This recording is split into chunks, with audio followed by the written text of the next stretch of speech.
Hi, besties.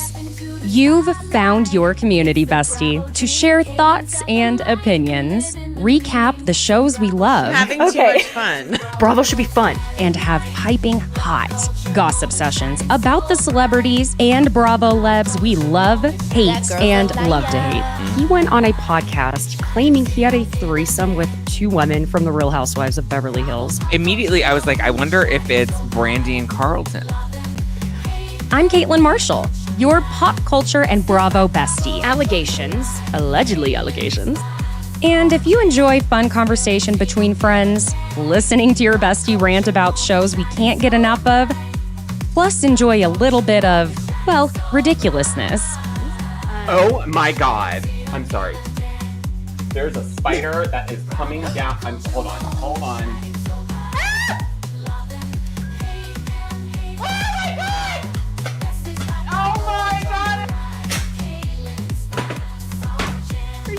It's like the Blair Witch Project.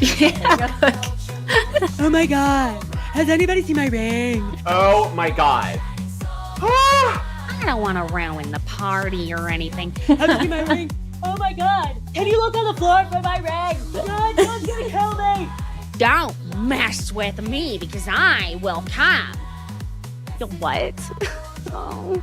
Feel free to leave that in for whatever entertainment purposes. You're in the right place. So thanks for joining me on Besties by Bravo. Hi, besties. Thank you for joining me today, Tuesday, June 25th. I'm back. I was on probably, to be completely honest, my first real vacation almost like ever. You know, when you live in the life of a broke actor, honey, you don't go on vacations, but we did. And it was beautiful. We stayed at Miraval Armani out in Punta Mita, Mexico. And I feel like I can somehow suddenly empathize with those people who are like, oh, yes, I studied abroad in France for 4 months. S'il vous plaît. Because I keep wanting to say gracias to people who are clearly not Spanish speaking. And it already sounds like I'm saying gracias. But, I tried. Okay. It was wonderful. I mean, the travel time wasn't even that bad. And let me tell you, there was something fabulous that happened when we were flying back on United. We were supposed to be connecting in like Houston. And, we were like, do we have to go through customs in Houston? I've never traveled anywhere before. And so the agent's like, hey, you know what? I think we can get you a direct flight. And then they upgraded us to first class. Your girl has never been in first class. And I was like, oh, this goes to your head real quick. I was like, I'm fixing to be spoiled as hell. They give you sparkling wine. They know better than to call it champagne because we know that ain't from France. And they give you sparkling wine before takeoff. Listen, your girl was just feeling herself sitting in that first class. But the upgrade was free, so I can't claim that we flew first class. But oh, honey, it was amazing. Yes, Kelly, first class is wonderful. I'm hoping I experience it again soon. For free. Ridiculous. Oh my gosh, my friends. I missed all of you too. I did get to relax. I was anxious about what to talk about today. And I thought, girl, it's time to hit Jersey. And I decided that before I even saw the episode on Sunday. Now, I have to say, as a Bravo content creator, commentator, and podcaster, Jersey is nerve-wracking because when I say to you, the tree stumps and the gen defenders, they are nuts. I'm so sorry, but they are. It's an unhinged thing. So I'm just going to start this off because I am live on YouTube. If you are a tree stump or a gen defender, keep it cute or find something else, because there is a moment where I was like, okay, Teresa, I actually see you. You're good. Jen, on the other hand, my God, this wild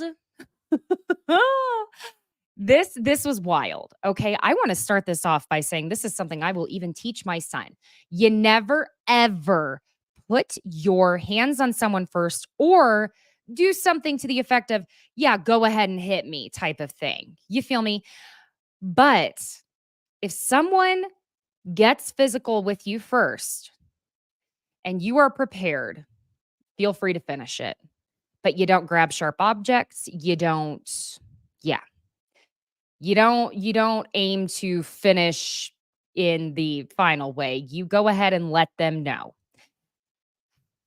The way this all had been out on social media leading up to it, I was assuming this was going to be so wildly obvious that Danielle went nuts and threw an actual glass at Jennifer Aidan and cut her and did all of these things. And I thought maybe this explained why Danielle would leave whenever there was confrontation. Remember last year, her first season, she kept leaving. And I thought, then I even thought maybe she knows she can go to a certain point, and I can understand that. But this was so, Jen, you know what, honey? You don't want smoke, don't start a fire. That's what I say. Okay? That's what I say.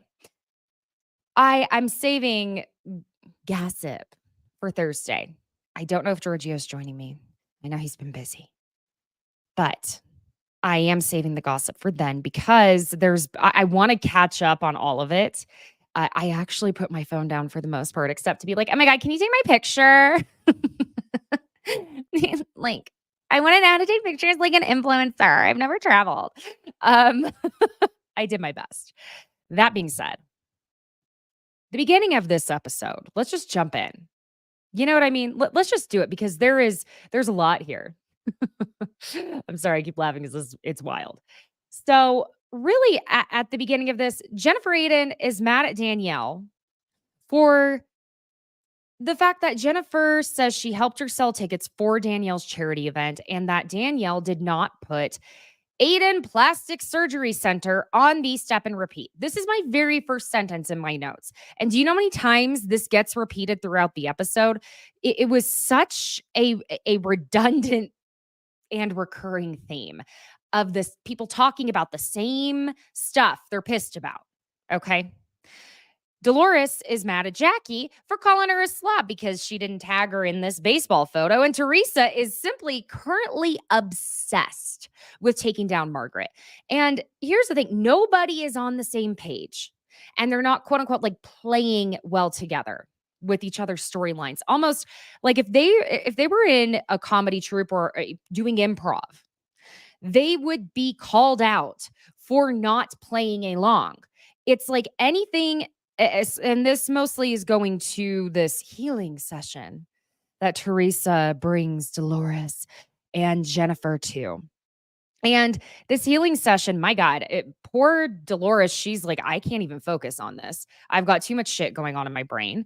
And Teresa, I don't even know. I think Teresa was using this as a manifesting hate toward Margaret. And Jennifer was just happy to be there. But Danielle's over there talking to Melissa at Envy. And I'm sorry, but you know what? Danielle calls it. Danielle, even though I don't agree with her actually hitting Jennifer with the glass, well, I believe it was a plastic champagne cup. But that being said, I don't agree with it. However, I think, like I said, you don't start it, but you finish it. You meet on the same level, and then if it keeps going. Does that make sense? I'm acting like I've been in a bunch of fights. I haven't. Okay. Yeah, no, I wouldn't. But that being said, Danielle is very on point with so much of what she's saying here. She says that as soon as Teresa drops Jackie Goldschneider, that's when Jackie's essentially going to be crawling toward Margaret, sobbing, but please, give me the friendship, please, please. And that's the thing too, is Teresa makes it so clear. Their fourth wall Is there I don't even think it was like a half wall. Teresa straight up, she may as well have just gone ahead and looked into the camera during all of this when she was like, "Yeah, I don't care nothing about Jackie. I just care about taking down Margaret's." I mean, it was just kind of like I'm sorry, if I were Jackie and I ended up watching this episode back and seeing how Teresa spoke about me, yet we just spent Christmas together. Remember seeing those posts on social media, my friends? Yeah. No. No. I'd be like, "Are you kidding me? Teresa is so clearly using Jackie." And the thing is, it's Teresa. She doesn't know how to be stealthy with this.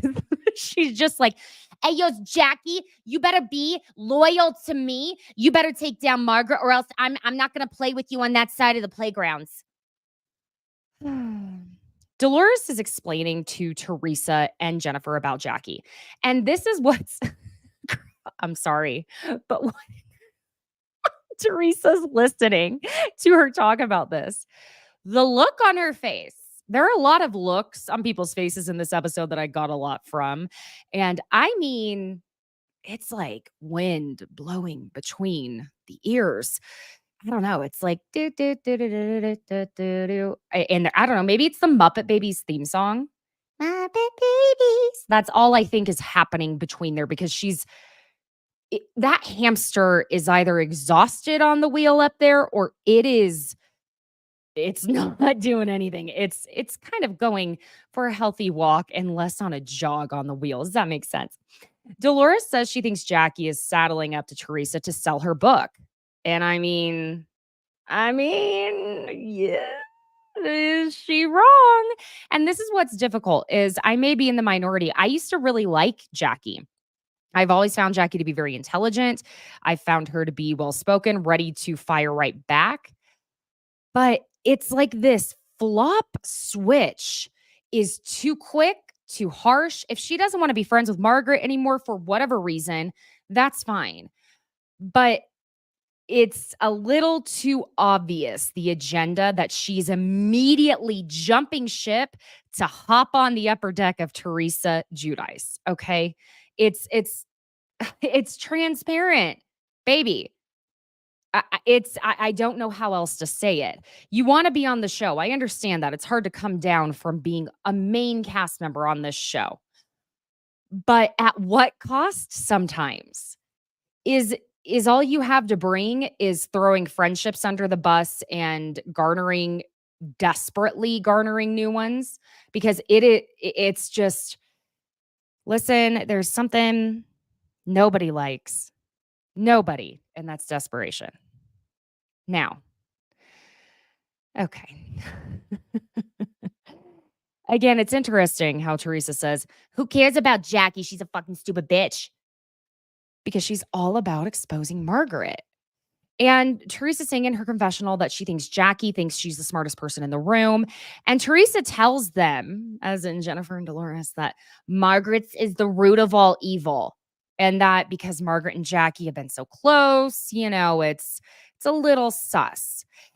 And I swear to God, I don't know what is with Jennifer Aidan. It's like she thinks she is on some sort of film noir off-Broadway production for a crowd of 10, which ironically, people are still getting used to me coming back. There were only 10 of you in here. Normally we have more, but it's time. We're back from vacay.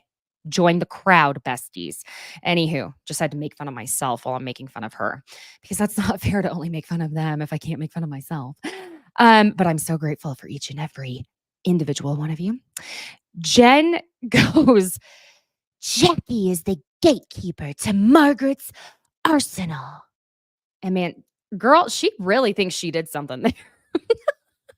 Jen tells them Jackie relayed to her that every secret that has ever been told to Margaret, Marge has allegedly repeated to Jackie. And that Jen wanted her to say it all, but Jackie was like, "I don't want to stoop to Margaret's level." Well, everyone now, I mean, stuff happened in between. I don't want to completely negate what Rachel was going through with her daughter, that lip tie procedure. My God. I'm a little nervous because actually my son has a lip tie still because he's got the cutest little gap tooth. But it is so painful for them, and it's painful for the parents. And then Margaret relaying that Joe's PSA levels were high, and she was very concerned, the C word as in cancer. Sounds like he's okay, but listen, ladies, get your bubbies checked, and gents, get that prostate checked. Yeah, it's important. So now everyone's getting ready for the party. And again, to be honest, I had to skip over so much of the same repetitive shit. It's just the same conversation over and over. Margaret keeps having the same conversation. Dolores, Jackie, Teresa, Jennifer, it's the same thing over and over. And I'm afraid that if we did, in fact, get this reunion, it would just be, there'd be nothing new to come out of it because, y'all, there is no arguing with Teresa. There's no reasoning. And she would just circle the drain with everyone, and it brings everyone down because if they don't kiss the ring with her, guess what? She thinks she's Queen Bee of New Jersey. Okay, I'm done rhyming, I swear. But there was something interesting Teresa was saying when she's chit-chatting with Gia and Louie before the party. And I'm kind of, yes, Gia is old enough. And maybe it's part of it is that we literally watched her grow up on this show. And so it's one of those weird things. It's like seeing your cousin who you literally change their diaper. And then it's like, oh my God, how are you an adult now with a higher paying job than me? This doesn't make sense. You're allowed to have alcohol too? Jesus Christ. So it kind of feels that way, like your little cousin. But I also don't think that Teresa should be involving Gia so much and Gia's an adult. I'm not saying she's not, but in the housewife issues the way she is, because I don't want to see the fans turn on Gia because I don't think it's fair for anyone to turn on the kids, even though she's not a kid. I feel conflicted is really what all of that is to say. However, Teresa does say something interesting when she's talking to them about the Jackie and Dolores of it all, how Dolores is just kind of pretty much done with Jackie.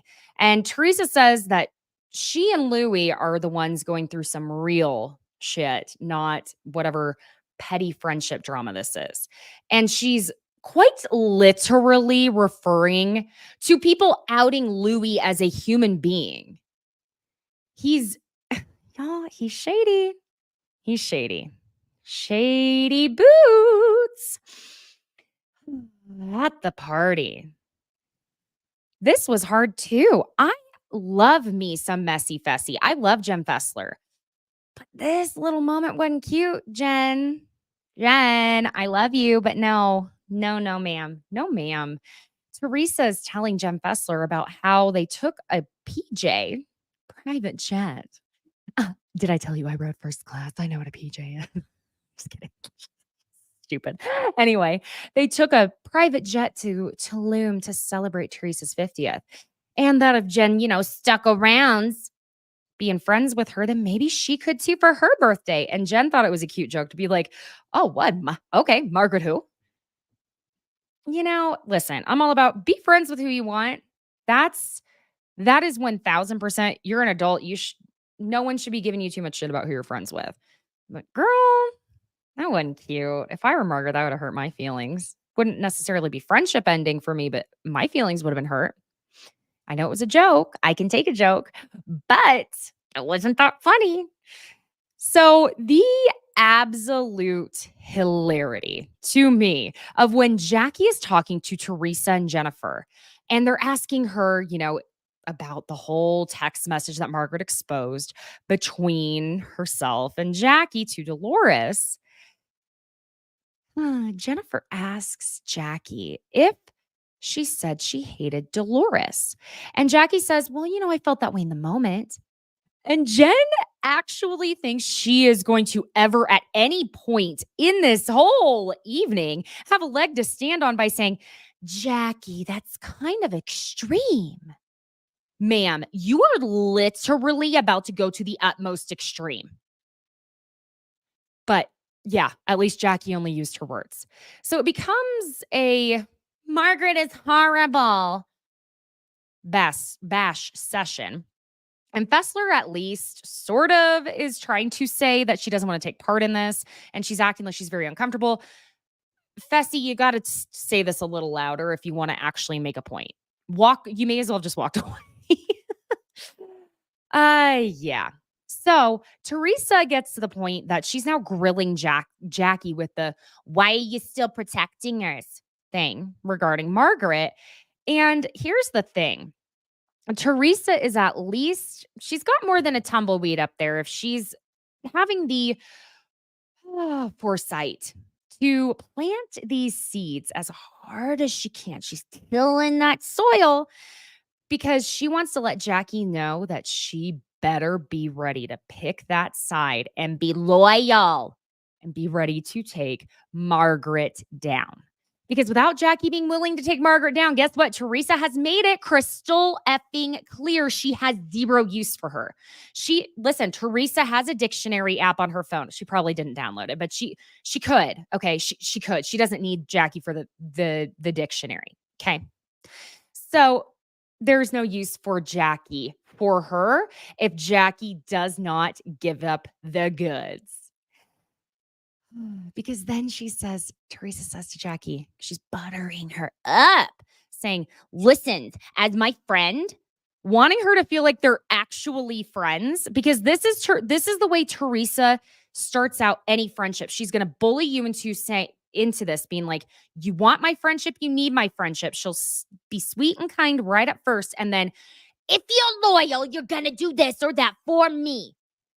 It's like she pulls the bait and switch, and she's doing it with Jackie now, but she's already well past that with Jackie is the thing. She doesn't need to butter her up so much.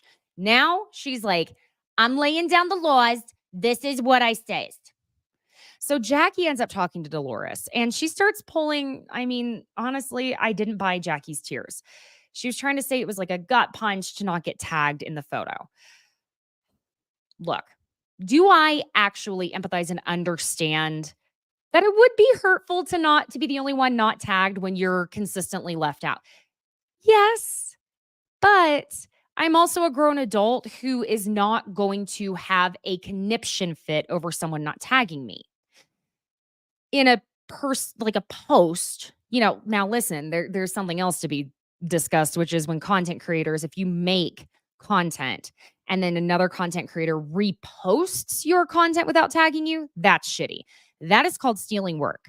That is a whole different thing. What I'm talking about, if you're just the one person left out of being tagged in the post, I know it hurts, but it's not to the point of saying you hate someone and calling them a slob. Now, if you were in slob kebab mode and maybe a glass of wine or two, maybe you were in your feels a little bit more than you normally would be, okay? At least she's owning it, but at the same time, can she do anything but own it when it has been completely exposed with receipts, proof, timeline, screenshots? Sorry, babes. Sorry. I do want to see Jackie work on this particular issue in therapy, though, because it is a resounding theme with her of having FOMO, being so incredibly hurt when she's left out. It's almost as if she doesn't like to remember that, yes, this is also a job, and who they invite can also determine whether or not the scene where one of these ladies is throwing a party is even shown.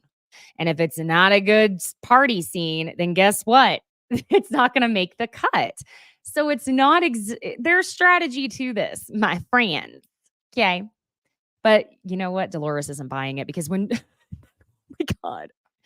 Jackie is really thinking that she's going to be able to use the same strategy she's using with Teresa on Dolores. But Dolores is from Pattison and she knows, okay? It's not just the Pattison in Dolores. Her father was a cop, remember? Dolores sees through it. It's not going to work on her. The turning on the Marge is not going to work on her at all. At all. Because she's not buying it. And when Dolores says to her, sometimes friendships need a break. And Jackie really thought for a second after her Margaret shit talking that Dolores was speaking on Jackie and Margaret needing a break. Jesus. Because then Dolores just looks at her completely straight-faced and Sorry, it still makes me laugh. I was cracking. I was cackling at this unnecessarily, but Dolores just goes, and this is one of them. The way Jackie was stunned.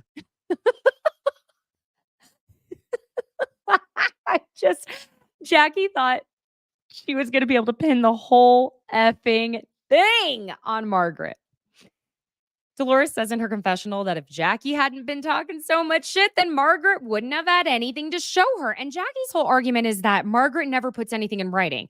And you know what? Dolores is like, well, maybe that's because she's smarter than you. I have to say that the fire dancers at this Teresa's party have me a little stressed because it's Jersey. Okay. You know, the home of where the poof, the hairspray is how it stays. It's very humid. There's lots of hairspray. I hope they used wax or something there. Danielle and Teresa go to chat. My friends, besties. Danielle's whole purpose here is to try to make sure that the two of them are good. And Teresa tells her they are, but she thinks that Marge and Melissa are in her ear. What she meant to say was in her ear, but she says, in your head. Danielle wants to assure her that it's not like this malicious, we are against Teresa thing whenever they get together. But can I also be real? I think a large part of it is, and that there's some definitely real friendship. You know, friendship, whipped cream and sprinkles on top. But I think a lot of the meat is, hey, the enemy of my enemy. Let's be real here. Come on, guys. Danielle brings up to Teresa that she and Jen got into that argument at Melissa and Joe's housewarming party. And Teresa is, an absolute wind tunnel between those audio devices on the side of her head, because she knows when she is that, but she knows when to let a moment happen, which is having Jen and Danielle duke it out. So she uses the wind tunnel between the two audio devices on the side of her head and decides to say, wow, you should talk to Jen about it. So Jen walks up pretending like she hasn't been brought over via a producer.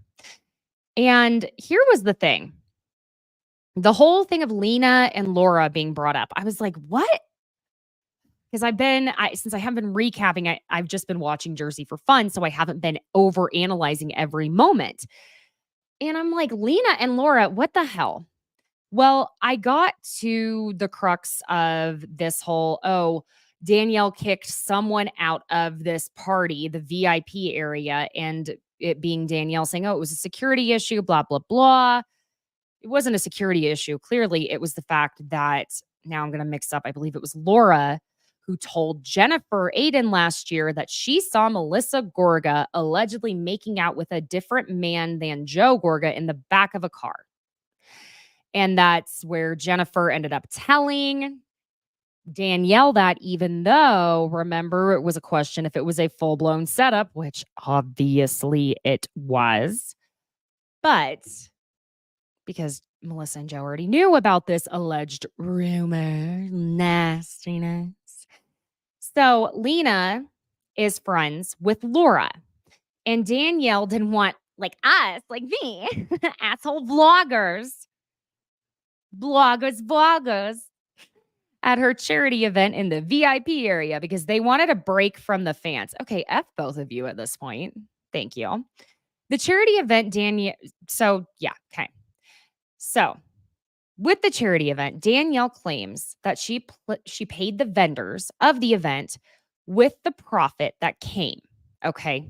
Now, Jen claims Danielle said that she pays herself back for her time, which is going to be one of many ironic as fuck moments from Jennifer effing Aidan this episode, my friends. Jennifer is one of the biggest manipulative hypocrites I've ever seen in my life. And there have been so many moments where I've been like, I kind of like Jen, even though she's savage and insane. She's not that she ever actually had me. She's out of her mind. And she is a snake, honey. And there are a few housewives I will straight up call that because I know a lot of it is doing their job. but this was snaky as hell. Anywho, remember that Jennifer said that Danielle wanted to be paid back for her time. Okay. And remember, friends, this is a podcast that recaps with some opinions, and I have opinions. Whether you like it or not, that's just, I'm a human being. I can't do it without an opinion. Now, both of these sides of the story sound plausible. Of Danielle saying, no, we took that money and we paid the vendors because you have to be able to pay for the event. Now, I don't know how it works to run a charity event. I could sound ignorant here. It's not the easiest to Google that, but let's just be real. But this is the point, is Jen has the money to do these things, like just throw a charity event, because then she can write that off. Yes. And she has the money to front it. Maybe Danielle doesn't have 50, 60, 100, that was lead, 50, 60,000 grand to front immediately. Yeah, she can probably write this off. But at the end of the day, that's a lot of money to front, and you have to pay people, okay? Because remember how there was this whole thing going around about how Danielle doesn't pay her stylist? Who do you think was behind that? I'm willing to bet, because every time you heard about Danielle allegedly not paying her Vanities crew, guess who you would hear in the very next sentence does? Jennifer Aidan. Yeah, do the math, besties. I've had it up to here with Jennifer Aidan and Teresa Giudice meddling in the storyline in the lives of people and their livelihood, trying to actually destroy people the way that they have been. This is not what Housewives is supposed to be about. Teresa, you need to get your lawyer the fuck away from all of this shit. He needs to do his actual job, which is read contracts for you and make sure that you're getting paid properly when you need to be. Let him do his real job instead of doing some dirty ass work with. Now, I had to block one of the social media. I'm unhinged today. You can tell I've been off for a week because I'm not filtering myself. Sorry, but I already started the sentence, so I got to go with it. There was a specific account. I'm not even going to name them, but I'm sure y'all could do the math. Lots of followers, at least on Instagram. They have a podcast, and I had to block them because I called them out for some bullshit typed up letter they claimed to receive about John Fuda that was anonymous, making the rest of us Bravo content creators look insane if we are to accept a typed and printed letter. Now, number one, maybe there's something wrong with me, but who owns a printer anymore? Thank you. Save the paper. And who is dropping this off on your doorstep, ladies? Doing the converting with Teresa's lawyer and the Sun and all of this stuff. I'm sick of it. This is the only franchise that gets so down and dirty in this way. And that's why I've been so turned off from even recapping it, because it gets too nasty. Louis and them trying to dox content creators. Don't dox my ass. Tell you what. Told you I'm unhinged. Back from vacay. Hey, relaxed. I'm a little too relaxed, I think. No, I have not been drinking. I wish I had. Anywho. Now, again, Jen has the money to do that. Us normies have to pay the vendors because we haven't got the money for all of that. But again, haven't run a charity event like this, so I'm a little confused. So Danielle tells Jen that she's a multimillionaire, so she can donate essentially the 20, 30, 40 grand for the vendors. And this is very fascinating to me because Jen says they are not multimillionaires and that they're lucky if they have quote unquote one. And I'm assuming she meant one number in the millions, not as opposed to double digits, not the number one. Well, you know what, baby girl, I think it's about time for an accountant and to stop buying furniture, even if it's from China. But this was something that I went on a rabbit hole deep dive. Okay. And it's interesting because a lot of times when you go on these deep dives, it takes you all the way over to Reddit. And I saw someone else was posting about this too. Last I saw it, it was like split in these comments of people going nuts on this anonymous poster saying like, They can make all this money as a plastic surgeon, and the other half being like, nah, it's shady boots. So I don't know. I'm waiting to see if someone like posts a fact, because I was really deep diving. And this is what's interesting is according to salary.com, because my son's dad is from Patterson. Okay. And when they showed the house, the Aidan's house, he was like, no fucking way could they afford one of the biggest houses in Paramus right now on a plastic surgeon's salary. Now, let me start with this. Bill Aidan is double board certified. So he is certified in plastic surgery as well as reconstructive surgery. So that means he works at hospitals with burn unit, cancer patients, things like that. Now, if you go to salary.com, the median per year for a plastic surgeon, the median salary is $438,000.93, with the 90th percentile being $639,735, the 10th percentile being $300,783. If you go to Glassdoor, it says the average is between $200,000 and $378,000 per year average salary. Now, there is only so much I can do to verify these numbers. Okay, I can't go knock on every plastic surgeon's door. However, is this chump change? No. But that is not a 9-bedroom, 16-bathroom home in Paramus, New Jersey. Now, they paid cash for their home outright. They have no mortgages. Jen invented, quote unquote, invented this beauty pillow, Pillo, that is intended as a post-op for cosmetic procedures, recovery pillow. Now, allegedly, it has been reported Jen earns about $100,000 an episode, and we're in episode 8. That's $800K. So that being said, it is a little bit sus to me. Now, because mathematically speaking, I don't see how it specifically adds up when the average cost for a family of 3 with 1 child to be just like a little comfy in the United States in 2024 and either rent or own a home, they have to have a combined income of around, from what I recall, like my number could be off, $110,000. They have 4 kids? Or they have 5? I can't remember. 4, we'll say. What about Terry Dubrow? He has a shit ton of money. You all say? No, my friends. Number 1, he does, and Bill has his practice. Terry has a practice. Terry also was left the estate from his brother, who was the lead singer of a band. Someone's going to come after me. I can't remember. Whatever. Anyway, then they invested some money. Okay. That's not from Terry's salary alone. He also has a second show, Botched, that he makes money from. So, my friends, the math does not math here. Now, it's very difficult when you try and Google someone's net worth.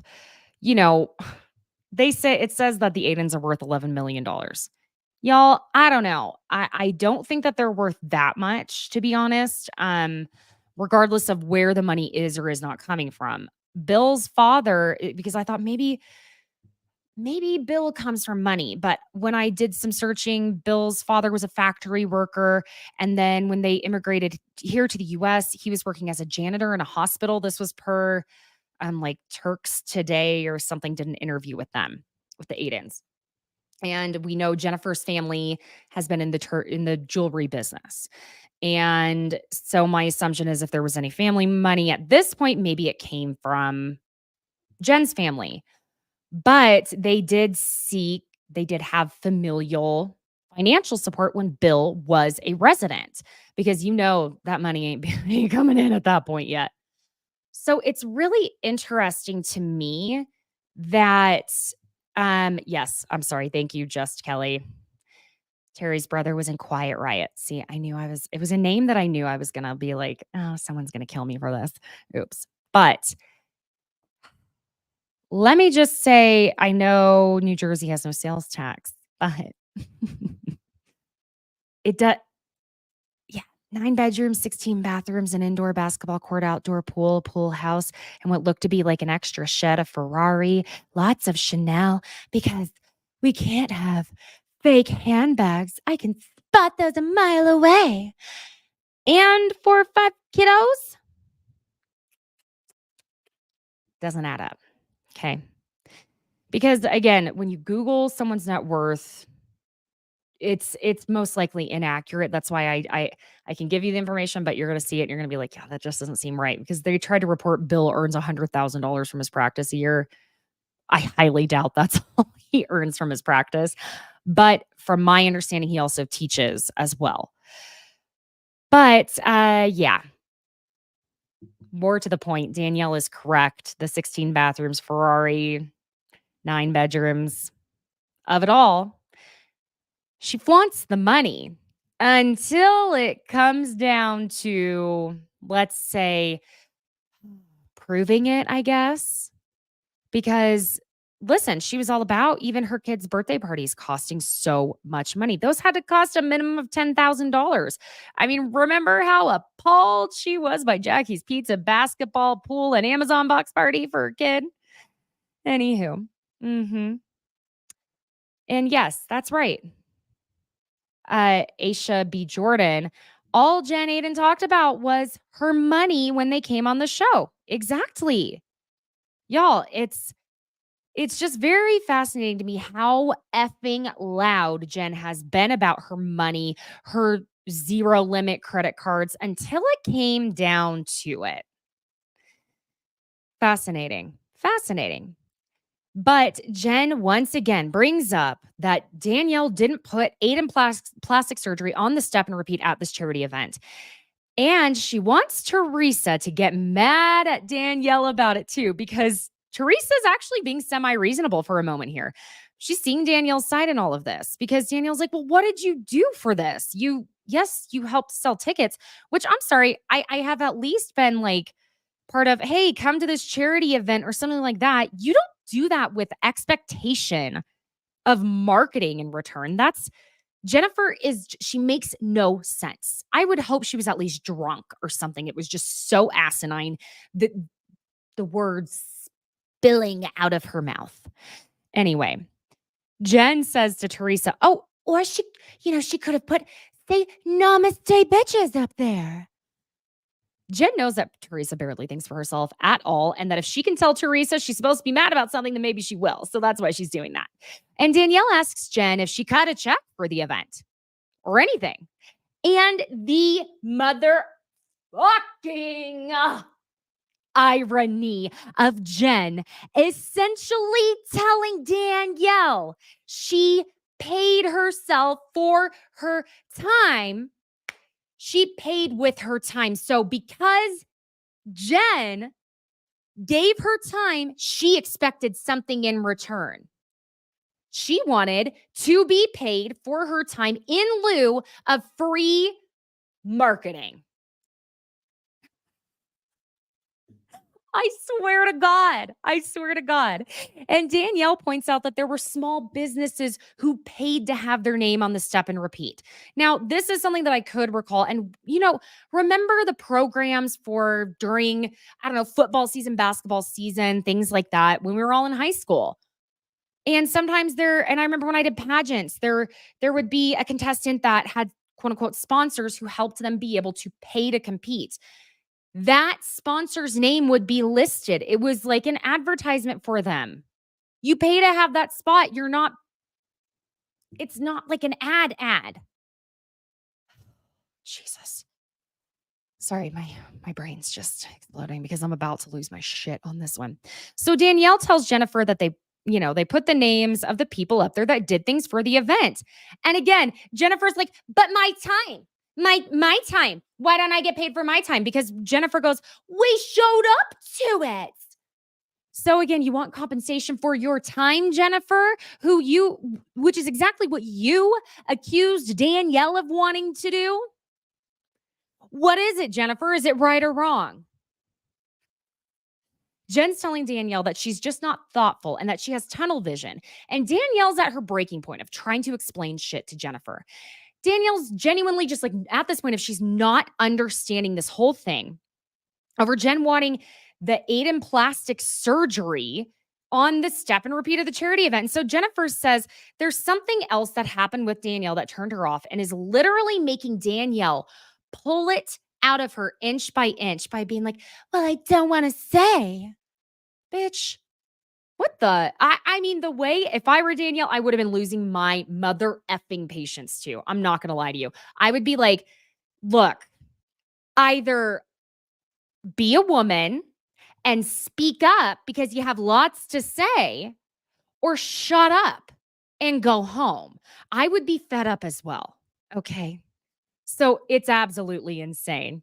Insane what Jennifer uses as her issue against Danielle. It's so wildly absurd. I can't even totally see straight.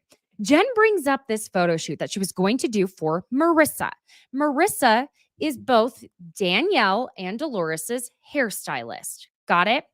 Jennifer starts off by saying that Marissa asked Jen to be a model for, and listen to the way Jen had said it, for what I thought was a master class.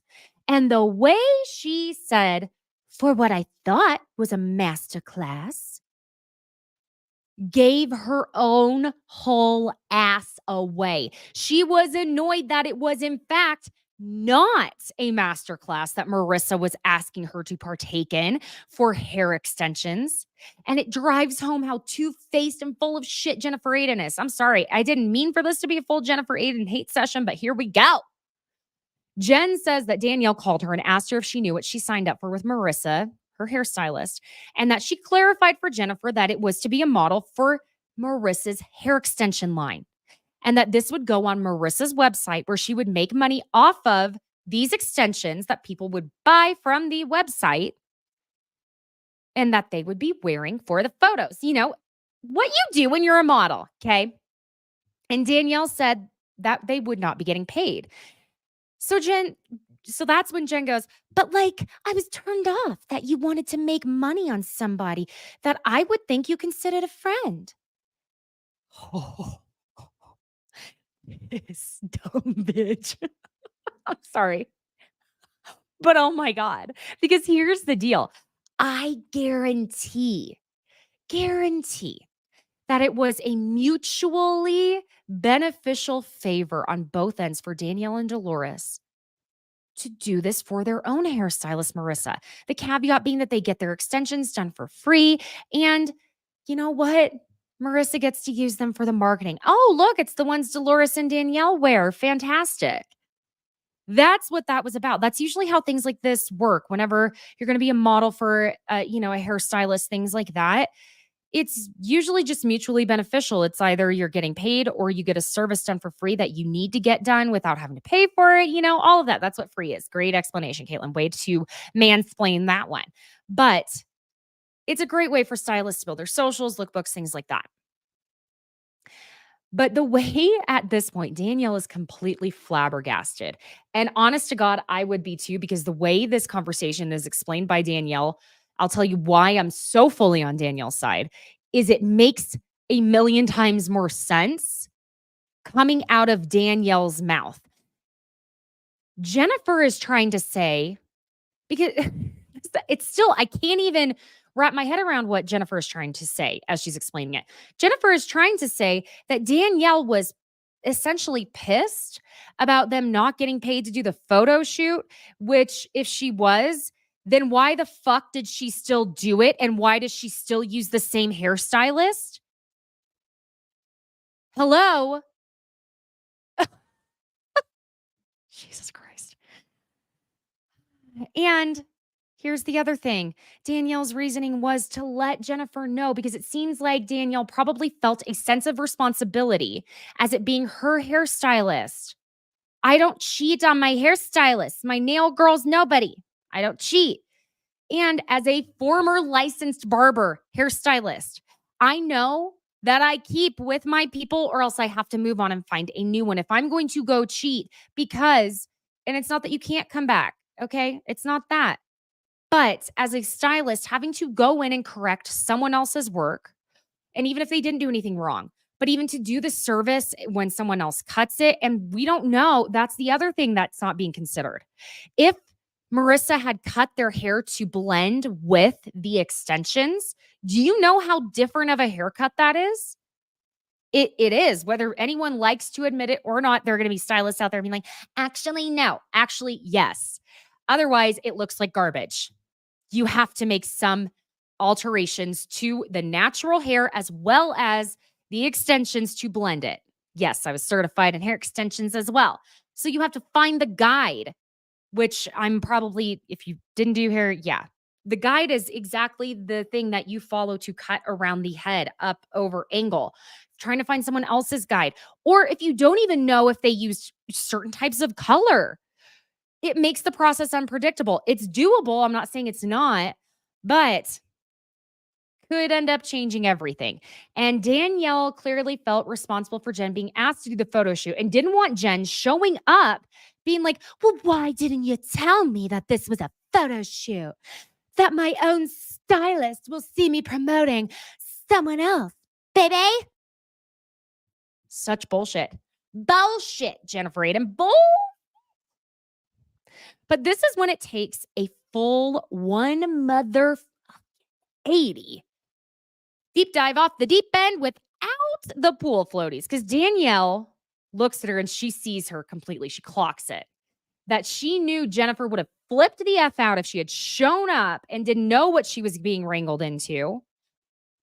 And yet Danielle tried to do her a favor by being like, look, sounds like she was trying to be like, if you don't want to do it, just, this is what it is. But if you want to do it, great. Danielle looks at her and she just looks her up and down. And she goes, here comes the cursing, friends. You fucking piece of shit mother effer. That's what you are. You're a piece of shit. And Danielle says in her confessional that the phone call she had with Jennifer had nothing to do with whether they got paid or not. And that Jen was grateful on the phone to get the call and to have been told what she would actually be doing. And Jen claims to Danielle, you dogged your girl. So Jen says in her own confessional that Danielle is over there thinking that they're besties, but that she could never be friends with someone who likes to sabotage their people because she's reading her as she gets to know her. How are you not trying to sabotage Danielle? Jennifer, you tried to sabotage your ass last year. Now you're really trying this year. Grade A+ asshole. Danielle says she literally was just telling Jennifer what she was getting into. And that's when Jen goes, that's a behavior trait that I would never do to my hair girl. Danielle's hitting that breaking point. She's like, you're doing it to me right now. And everyone's just kind of watching like, oh my God, is this shit? Like Dolores is over there like, I'm not getting that shit. Is it about that stupid stop and repeat again? God, come on. Paulie, let's go home.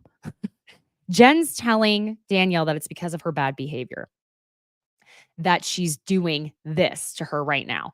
And Danielle backs up, pointing at Jen saying, I see you. You're dirty. You're dirty. Everybody was right about you. You're a piece of shit. I see you.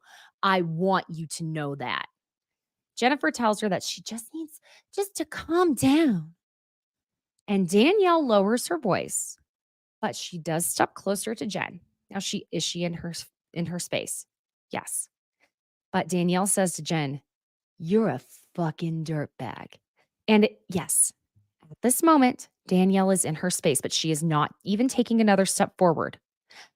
This is how the intense moments in these shows can go. They can get close to each other. That is uncomfortable because they are supposed to teeter the line of what would be comfortable and really socially acceptable. But they always take steps back and back off, or they do something that they shouldn't, i.e. breaking glasses in Amsterdam, Jennifer Aidan breaking a glass at the table on vacation. You feel me? You notice the people I'm naming there. But Jen's dumb ass takes this over the edge. Now, remember, she's done this and she really got Melissa fired up that one time when she broke the glass. But Jen is literally that girl that would start a fight when I don't believe Jen could fight. I'm so sorry, baby. But you know what, honey? I think you think hitting a punching bag in your basement gym with a limp wrist and a glove on equates to the ability to go toes, but it doesn't. Okay? No matter what your trainer says. Jen looks at Danielle after Danielle says, "You're a fucking dirtbag." And she goes, and this was not just a shove. It was like you heard her smack her skin. So it was a smack shove. "You're a dirtbag." Shoves her in the shoulders. Now, let me also point something out here. The look on Danielle's face is pure and utter shock. Danielle was clearly never, ever intending to actually get physical because Danielle would have cleared her ass. Be for real right now. That girl, she may be cute. She may keep her classy shit together as best she can, like the rest of us, but that girl could probably throw down. Okay, have you seen the guns on those arms, honey pie? Danielle's face says it all to me, though. She is so caught off guard by this, by the fact that Jen put her hands on her. Clearly. Now, Danielle takes her plastic champagne glass on Jennifer's ear. Let me also add this. Teresa ends up saying that she didn't see Jen shove her, and I replayed it a couple of times. Teresa, I don't know what she was doing, okay? She was counting trees, looking for bubbles. I don't know, trying to figure out where the whistling in her ears was coming from. But she wasn't looking, okay? And if she had been, she still would have said she didn't see her shove her. Yeah, okay? Uh-huh. And I'm genuinely wondering how Jennifer Aidan did not get her ass kicked on the effing daily in high school if she acted like this, because immediately Jen goes, "Tastes good, baby doll." Ma'am. Now, honey, you know she ain't trying that shit with Dolores from Patterson. Okay? Okay? You know she isn't. Now, I want to say how much I love how Danielle's husband, Nate, fully had her back in this moment in the car. Because you notice he didn't blame her immediately, like, "Well, what did you do? What happened?" He's not getting angry at her for what happened. It says a lot to me, and this is just my armchair quarterback assumption, that this must not actually be a usual occurrence for Danielle to be physically like this, okay? Now, I also have to say, it's like Jen continues the insane denial when she's yelling at Danielle, "I just effing outed you." No, you imbecile. You outed yourself. You were actually not having a terrible season so far. Quite frankly, you had some of us believing you were an innocent victim in this. We had some of us believing that this was so effed up that you got suspended when you got hit. See, that's part of I had some friends who had spoken with Jennifer directly and given me a totally different story as to what happened. I think that's part of why I'm so riled up is, people I trusted to tell me the truth. Now, do I think that they were told the truth? No.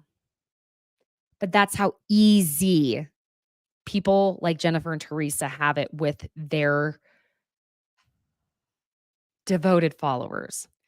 I fully believed and bought into the idea that Jen was attacked. And I think I'm even more pissed because I spent all this time thinking Danielle must be a nut job when she's not. So far, could I be eating my words eventually? 1000%. Have I eaten them more times than I'd like to count? 1000%. That being said, now, Jennifer, you have now so fully outed yourself. I can't I can't. I'm sorry, I'm off the rails today. Anyway, I find it interesting, though, in the next moment that Teresa leaves Jennifer to go walk Danielle out. Could you imagine if the roles were reversed? Oh my God. Danielle storms in the house to leave, and oh my God. She tells Bill, who is just, I say she tells Bill, she yells to Bill, who is just sitting at this table eating, your wife's a bitch. Your wife's a dirty, effing, dumb bitch. Just so you know, when you go to bed at night, you're sleeping with the effing devil. Do you notice that Bill does not even flinch when she says this to him? Because Bill's like, oh, don't I know it, honey? Why do you think I sleep in the pool house? I have to sage, pour salt around the doorframe, and do an exorcism every time she even looks at it. Bill is so used to this. Jesus. I mean, I'm sorry. If I saw someone run in yelling that, I'd be like, whoa, holy shit. And I love to watch this stuff on my TV, but still, I mean, I don't know what Bill was like on another planet. Meanwhile, I'm sorry, Nate's, in there telling Teresa that it was Jen who pushed Danielle when Teresa's asking who hit who. But outside, Jackie is literally doing anything to be praised and loved by these bitches. And you know what? It just dawned on me here. It's almost like there's a Jackie Goldschneider, Sheena Marie, Gretchen Wieners crossover that we all missed. Because Jackie is out there desperate for these bitches to love her. She's like, oh my God, divide and conquer, bringing napkins over to Jen, basically like, what do you need? A hug, a swaddle, a kiss, a dictionary, money, my firstborn, I'll do anything, please. Just be my friend. Tag me. Let me be on the show. Can we take a picture so you can tag me on Instagram? Love me, be my friend. While Nate and Danielle leave, Nate is stressing about the paycheck they're about to possibly miss out on because he was like, ooh, that was not good. Outside, Jen is spinning this bullshit narrative that she has spun for months. Jen, you deserve to be fired. You heard me. Don't shove someone and expect them to do nothing. Do I think anyone getting physically violent is ever okay? Absolutely effing not. Point being, don't start none. There will be none. Could I say that in any more of a white girl way? No, but I mean, it is what it is. Outside, Jen is spinning this narrative that Danielle dogged her hair girl and is trying to get everyone to think she only threw her drink at her because of that. It's wild that anyone would even believe that. Guys, come on. Come on. It's making me question everyone else's logic here that anyone is believing Jennifer when she's saying she threw her glass at me because she dogged her hair girl. Come on. Come on. But I'll tell you who does see through it. Excuse me. Let me take a sip of water. I've been going so hard here. Passion over this. Okay. Let me also point out that Nate is so supportive of Danielle in the car. And I've heard people saying, why would Jennifer be jealous of Danielle when Jennifer has all this money? Listen, besties, babies, my friends, there are very specific things that your money cannot buy you. It doesn't matter how many Chanel's, YSL's, Gucci, Fendi, Prada, diamonds, or bathrooms you have. A man who is on your side, let me rephrase that, a partner who is on your side and can feasibly be on your side and have your back and support you, honey, money can't buy that. And Jennifer fucking knows it. So yes, honey, Jennifer is jealous of Danielle.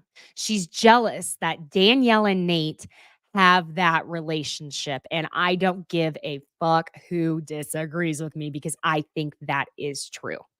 She knows everything I just said is true. Because part of the problem is, oops, I'm making all sorts of noise over here. Part of the problem is Jennifer is indefensible. She is quite literally always on the wrong side of things.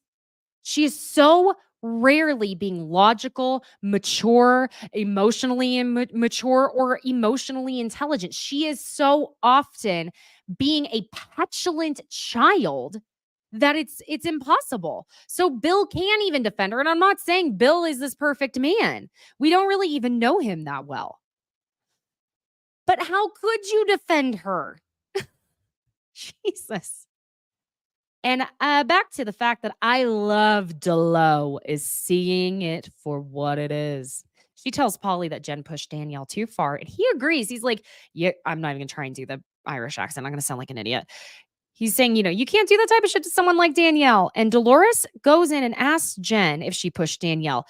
And back to the petulant child, Jennifer acts like she is one of her own goddamn children who's getting in trouble because she goes, "I don't know if I pushed her. It all happened so fast." The look on Delo's face says, "Bitch, I wish you would have tried that shit with me." I wish. Because she knows Jen did it. And Jennifer would never have tried that with Patterson Dolores. I'm going to have no voice by the end of this because I'm feeling so strongly about this. Jennifer says, "She was in my face. It happened so fast. I could have pushed her." Love how this girl, I forgot to get her name, excuse me, but this cute girl that fits in, she's like a sort of friend of. She's asked Teresa, "I think if someone was in my face and pushed me, I would have thrown my drink too, wouldn't you?" And Teresa's like, "Oh, yeah, obviously she would." And Jen is just very much continuing to push the narrative that Danielle got in her personal space. And every single person seems, except for Dolores, is buying it. And now we know that essentially the two of them got suspended for this. It sounds like more so Danielle was punished than Jennifer because we see Jennifer is on next week's episode. And I'm curious as to where this is going to go because Teresa is not fully taking Jennifer's side on this. Teresa, I would love to have a moment where I can be like everything I normally am saying about you. I like having moments of surprise. Let me put it this way. I like having a moment where I'm surprised. And I like having a moment where I agree with someone I don't expect to agree with, or I agree with someone's behavior that I don't expect to agree with. So Teresa, girl, I am hoping you give me and the other people who are not tree huggers that moment because it would be a lovely surprise for once. That you are not going to be as predictable as usual. I would love that. I would love to have a moment of agreeing with you. Okay. Well, my friends, that was a very passionate episode that I came back doing. Woo! Let me say hi to some of these besties who joined the chat. Oh, Miriam, I missed you all too. Hi, I see. Hi, Mimi. And again, hi, Kelly. Hi, June. Thank you for joining. I see Glory. Hi. And we said hi to, if I said your name wrong, it's why I keep my screen so small. Don't even ask me. I have issues. But hi, Aisha. And I see Tiffany. Hey. Yes, I agree. That's probably why Jen doesn't like Danielle and even Joe because she wants a loving husband that supports her in the way that Bill is not. And she hates them for that. Yeah, agreed. Agreed, Tiffany. Hi, Jill. Yep, agreed. Jen feels so entitled. She was so wrong. And I hope Dolores takes Jackie out. She needs to go. Yeah, it's a bummer. Like I said, I used to like Jackie. I liked the way, I don't know, she didn't waver under Teresa the way everyone did.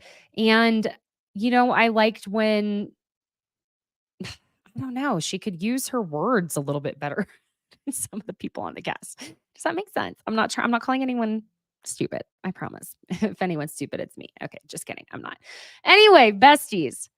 If you are watching here on YouTube, please hit the like button and subscribe. I love having this community. I like seeing you all in the chat, light it up, chit chat with each other. And if you, wherever it is you're listening to Besties by Bravo, please leave a 5-star review. It actually is free and means like the entire world. I'm linking in the show notes. Check out the Etsy shop that I have. It's Pop Culture Besties. Lots and lots of Bravo stuff. I do believe it might be too late to get the 4th of July shirts before the 4th of July. I'm hoping if you order one, it would have to be before like now, before the end of the day, but I can't guarantee they will get out in time. But I have a lot of pop culture merch, fun stuff on there that's very much directed toward the Bravo besties and pop culture fiends like us. And I will see you all Thursday at 3 p.m. Eastern Standard, 12 p.m. Pacific, where it's just going to be a gossip session. And you will be able to see in the YouTube thumbnail if Giorgio is joining me for that. I hope he is. Still confirming. But it's so good to see you all and be back, my besties. Also, follow Besties by Caitlin on Instagram and TikTok. All right, my friends. Thank you again for joining. I will see you on Thursday.